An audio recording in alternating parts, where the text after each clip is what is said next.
Yo. So what's up mga idol? Gusto mo bumili ng bagong Yamaha NMAX Tech Max? Ito yung mga bagay na dapat mong malaman kung bibili ka itong bagong model ng Yamaha Motors Philippines. Again, nandito tayo ngayon sa Yamaha Guanzon, Calasiao, Pangasinan. At pwede nyo naman pa-reserve or magpalista dito sa kanila. Available din ang ABS version dito po sa kanilang branch. Tara, tingnan natin. Una-una na ang pinaka-headlight design. Bagong headlight with projector lamp at syempre LED lighting to. At ito meron tayong bagong taillight design. Ayan yung pinaka-brake light natin at yung signal light natin sa ilalim. Ano. Ito po ay merong hazard light na rin. At para sa ating NMAX Tech Max new engine type YECVT.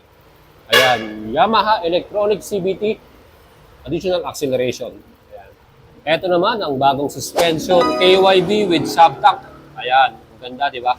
So, napaka-premium ng ating rear suspension, KYB with sub-tank. Ayan, laki. At ito naman, ang napakagandang seat cover, two-tone. Ayan, meron pang stitches na color brown. Ganda, no? May NMAX na logo.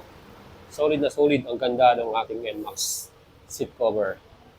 Bagong switches and button. Kung saan, meron tayong shifter na dito na sa left side. Ayan naman, meron tayong riding modes, town mode, and meron tayong sport mode. Ayan. Pag sinelect mo, naka-sport mode tayo.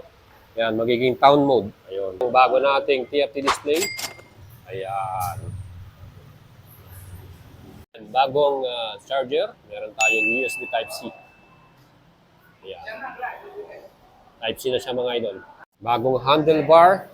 Ayan, ang ganda. Ang premium. Meron pa tayong logo ng Yamaha. Siyempre yung switches.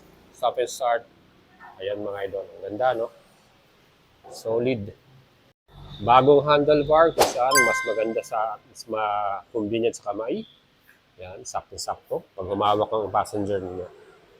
Alright, bagong. At sukatin natin ang bagong Yamaha NMAX Tech Max. Ang seat height dito ay may sukat 780mm.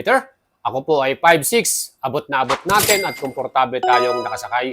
Ang bagong presyo nito ay 175,900 SRP. Kung gusto nyo bumili niyan, magpa-reserve na kayo sa Yamaha Guanzon ng bagong Yamaha NMAX Tech Max at ABS version.